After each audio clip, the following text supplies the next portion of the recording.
जय हिंद प्यारे साथियों और मित्रों। संकल्प नई सोच नई दिशाएं सीरीज में आज हम एक बायोग्राफी लेकर आए हैं जिसमें हम एक ऐसे नायक की बात करेंगे जिसमें 1857 की क्रांति का बिगुल ऐसा बजाया कि अंग्रेज़ों को ये लगने लगा कि हो न हो क्षेत्रीय आधार पर हम अब ज़्यादा दिन रुकने नहीं पाएंगे। जहाँ 1857 की क्रांति का उद्भव बैरकपुर से हुआ, हाँ ये सत्य है कि वो एक स्वतंत्रता संग्राम की पहली चिंगारी थी, लेकिन उसका प्रभाव क्षेत्रीय आधार पर कितना अच्छा हुआ। हम मानते हैं वो एक असफल प्रयास हुआ, नहीं सफल हुए हम। 1857 को कोई कहता है क्रांति है, कोई कहता है प्रथम स्वतंत्रता संग्राम है, कोई कहता है कुछ भी है, लेकिन एक चीज़ सोचने वाली बात है कि उस संग्राम का परिणाम क्या यह हुआ कि हम क्षेत्रीय आधार पर कुछ ऐसे लोग उभर कर आए। थोड़ा सा समय लगा यहाँ पर आते आते। उत्तर प्रदेश के फतेहपुर जैसी जगह में एक ऐसा संघर्ष करने वाला व्यक्ति जोधा सिंह अटैया, जो कि बचपन से ही कहा करता था कि जोधा सिंह जन्म तो गुलाम भारत में लिया है लेकिन मरेगा गुलाम भारत में नहीं। उनकी बात सत्य थी। प्रकृति ने उनको चुना था और उन्होंने ऐसा किया। कहानी सुनिए। जोधा सिंह अटैया एक गुरिल्ला पद्धति से पूरी तरह से दक्ष व्यक्ति थे और इनको दक्ष करने का काम किया था तात्या टोपे ने, क्योंकि वो स्वयं गुरिल्ला युद्ध के बहुत बड़े ज्ञाता थे और पूरे भारत ही नहीं पूरे वर्ल्ड में उनका इस बात को जाना जाता था कि वो गुरिल्ला युद्ध के बहुत बड़े प्रणेता हैं और वो इस पर माहिर थे। अंग्रेजों के बारे में, जोधा सिंह अटैया के बारे में एक धारणा बनी बचपन में। वो बहुत छोटे थे तभी भारत में लगान की एक पद्धति चल रही थी। आपने लगान फिल्म देखी होगी तो उसमें आप रियलाइज़ करिएगा कि लगान की पद्धति कितनी बुरी थी। तो भारत में लगान की पद्धति चल रही थी और जोधा सिंह अटैया के पिताजी लगान अदा करने में सक्षम नहीं थे। हुआ ये कि टैक्स ना अदा करने की वजह से उनको गिरफ्तार कर लिया गया। अंग्रेज़ों ने उनको एक पेड़ में बांध कर काफ़ी दंडित किया, पिटाया, और ये सारा कुछ बालक जोधा सिंह देख रहे थे। कहा जाता है बालकों के दिमाग में एक छवि बन जाती है इन चीज़ों की, और वह छवि बहुत गहरी बैठ गई और वहीं से उनके मन में आ गया कि इनको इस देश से निकालना है। और लिया गया एक संकल्प हमेशा परिणाम बदल सकता है यदि अंदर आपकी आग जल रही हो। इस युद्ध में जोधा सिंह अटैया ने एक ग्रुप बनाया जिसमें ठाकुर दरियाव सिंह, श्री कल्लू सिंह महाखेड़ा के, ये सारा कुछ मेरा रिसर्च का टॉपिक है जिसको मैंने खूब अच्छे से स्टडी किया। स्थानीय लोगों से मिला, उन लोगों ने बताया गया कि इन्होंने एक ग्रुप तैयार किया और वो ग्रुप सिर्फ ये करता था अंग्रेज़ों को नुकसान पहुंचाना है इन किन प्रकार, ताकि वो ज़्यादा से ज़्यादा परेशान हो जाए, ज़्यादा से ज़्यादा यहाँ से इरिटेट हो जाए और यहाँ से चले जाए।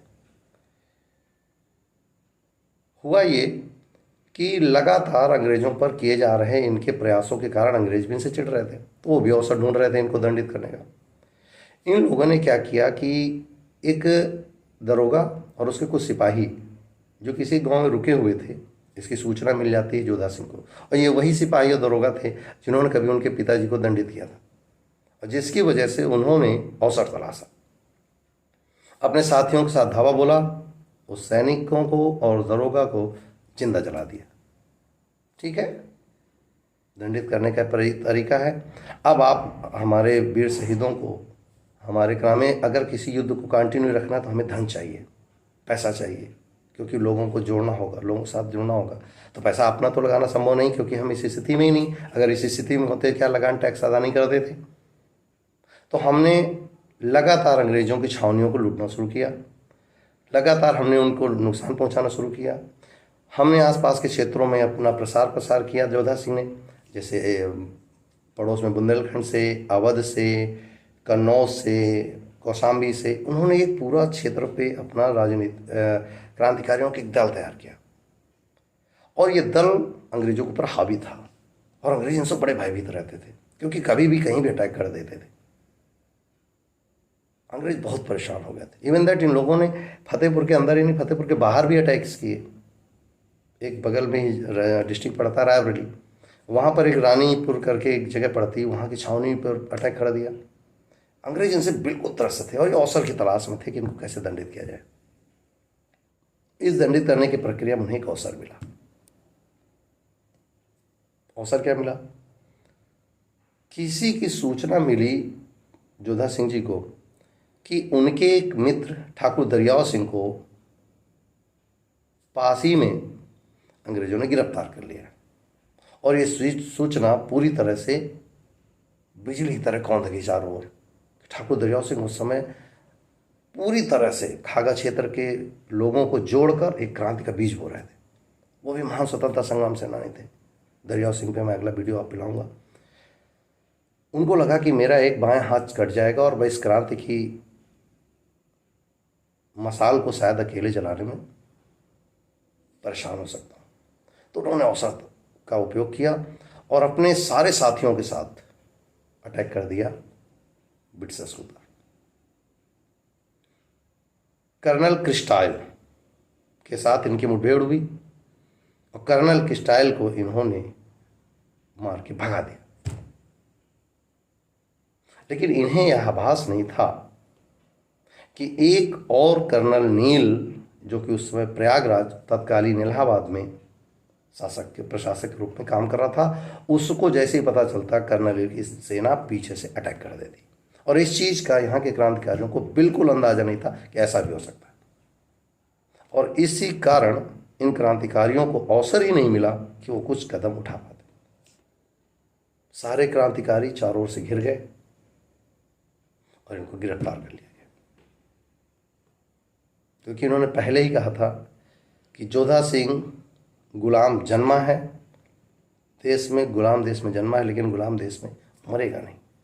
आपको जानकर बड़ी हैरानी होगी कि ठाकुर दरियाव सिंह और जोधा सिंह ने मिलकर 32 दिन तक समानांतर सरकार चलाई थी फतेहपुर में, जहां पर अंग्रेजों का कोई आधिपत्य नहीं था। इन्हें स्वतंत्र सरकार गठित कर ली थी।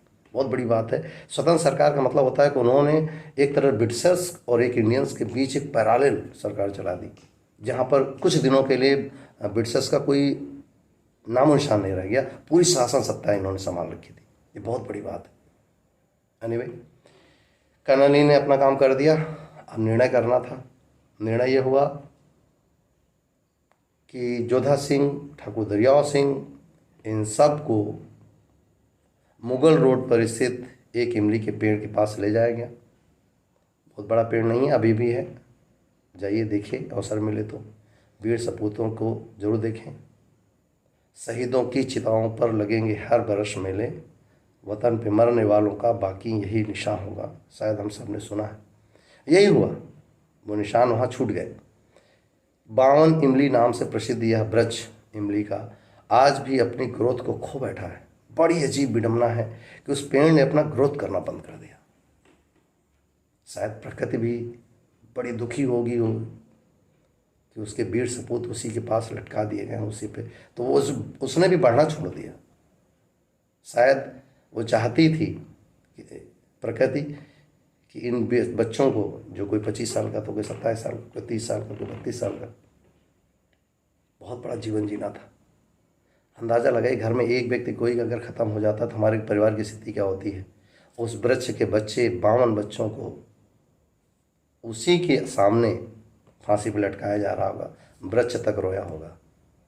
हम सब रोए होंगे, भावुक हो जाते हैं। हम इसको कहानी बताते, कारण किसी एक व्यक्ति के जाने से कितना नुकसान होता है। यहाँ तो 52 लोगों को एक ही पेड़ पे फांसी दी जा रही है। और भी कौन, किसकी वजह से? कर्नल नील। ये वही कर्नल नील है जो कहा करता था कि बनारस की कोई गली नहीं बची जहाँ मैंने किसी क्रांतिकारी को गोली ना मारी हो, और इलाहाबाद का कोई पेड़ ऐसा नहीं बचा जहाँ मैंने 2-4 क्रांतिकारियों को फांसी पर टांगा ना हो।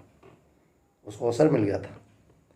जोधा सिंह, अटैया, दरियाव सिंह, कल्लू सिंह, ऐसे कितने ही लोगों को फांसी दे दी गई।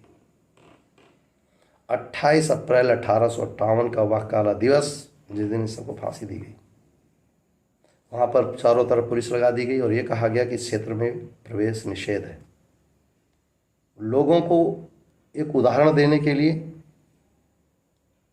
कि अगर कोई अब अगेंस्ट इनके ब्रिटिशर्स के जाएगा उसके साथ भी ऐसा होगा।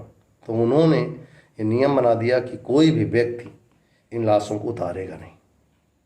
जो भी उधर से गुजरता था, आंखों में आंसू, मन में पीड़ा और एक गुबार, लेकिन संघर्ष करने की क्षमता नहीं, क्योंकि संघर्ष करने वाले तो वीर सपूत हवा में लहरा रहे थे, सब फांसी पे झूल गए थे। कहा जाता 1.5 महीने के आसपास वो लाशें नहीं कहूँगा, पार्थिव शरीर कहूँगा, लाशें तो हमारी होती, वीरों की लाशें नहीं होती। 1.5 महीने तक वो लाशें लटकी रही। कहते उस शरीर में मांस नहीं बचा था, केवल कंकाल लटक रहे थे। और वीर सपूत इस दुनिया को छोड़कर जा चुके थे। वीर सपूत तो जाते नहीं, हमारे हार्ट में रहते हैं। और इस फतेहपुर के गौरवशाली इतिहास में इन शहीदों को, इनकी याद हमेशा मिलने लगेंगे और लगते हैं। एनीवे, 3-4 अप्रैल 1858 को एक व्यक्ति जो कि क्रांतिकारी ही थे, ठाकुर महाराज सिंह, उन्होंने बड़ी हिम्मत करके ब्रिटिशर्स के अगेंस्ट जाना उस समय आग में कूदने के बराबर था। ब्रिटिशर्स के अगेंस्ट जाना मीन्स एक नई तैयारी कर लेना अपनी मृत्यु को। फिर भी वीरों के लिए कोई चीज़ नामुमकिन न थी। उन लोगों ने एक प्रयास किया और 3-4 अप्रैल 1858 को ठाकुर महाराज सिंह ने अपने 9 साथियों के साथ मिलकर उन सारी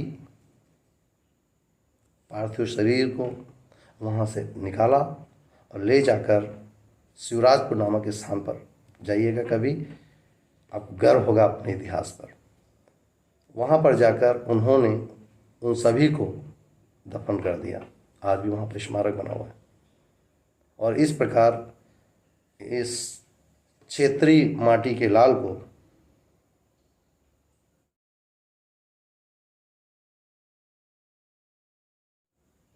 माँ भारती के चरणों में स्थान मिला। यह इतिहास बड़ा आसान था कह पाना, परंतु इसको महसूस कर पाना बड़ा कठिन था। इस फतेहपुर की भूमि में इन वीर शहीदों को, इन नौजवानों को जो 20 साल के थे, जोधा सिंह अटैया, जब इस क्रांति में कूदे थे और उन्होंने देश की आज़ादी में अपनी आहुति दे दी। हमें गर्व है ऐसे अपने रोल मॉडल पर, ऐसे लोगों को रोल मॉडल बनाना है। रोल मॉडल हमें किराए के रोल मॉडल नहीं चाहिए, रोल मॉडल हमारे बीच के हैं और वो रोल मॉडल रियल में महसूस किए जा सकते हैं। हमारे रोल मॉडल दरियाव सिंह हो सकते हैं, हमारे रोल मॉडल जोधा सिंह अटैया हो सकते हैं, हमारे रोल मॉडल भगत सिंह हो सकते हैं, चंद्रशेखर आज़ाद हो सकते हैं, लेकिन हमारे रोल मॉडल वर्तमान टीनेजर्स के रोल मॉडल तो अजीब ही हैं।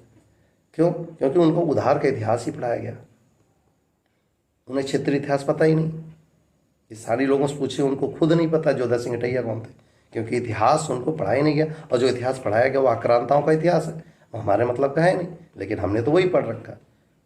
वही छोटा सा प्रयास था कि अपने स्थानीय हीरोज़ को पहचाने, अपने आइडल किराए के लाए हुए लोग नहीं, बल्कि अपने आसपास के रियल हीरोज़ को करें। अपने आइडल जोधा सिंह अटैया को माने, अपने आइडल ठाकुर दरियाव सिंह को माने, अपने आइडल उनको माने जो 52 इमली के पेड़ पर हंसते हंसते लटक गए होंगे, इसलिए कि आप एक सुनहरा भविष्य देख सकें और हम एक सुनहरा भविष्य निर्मित कर सकें। मुझे उम्मीद है फतेहपुर के इस गौरवशाली इतिहास की पहली कड़ी आपको पसंद आएगी। अगर पसंद आए, पसंद आने का कोई प्रश्न ही नहीं उठता। क्यों? क्योंकि वीर सपूत बारे में बात करने में या उनको कहने में जो पीड़ा होती है और जो गर्व होता है वो आप सब महसूस करते हैं और हम भी महसूस करते हैं। आज का हमारा पहला बायोपिक है जोधा सिंह अटैया जी पे, अगला ठाकुर दरियाव सिंह पर आएगा और हम प्रयास करेंगे कि इस क्षेत्र के सभी वीर सपूतों के बारे में आपसे परिचित जरूर कराऊंगा।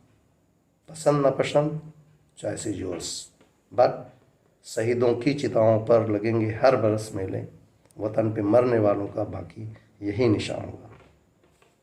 जय हिंद।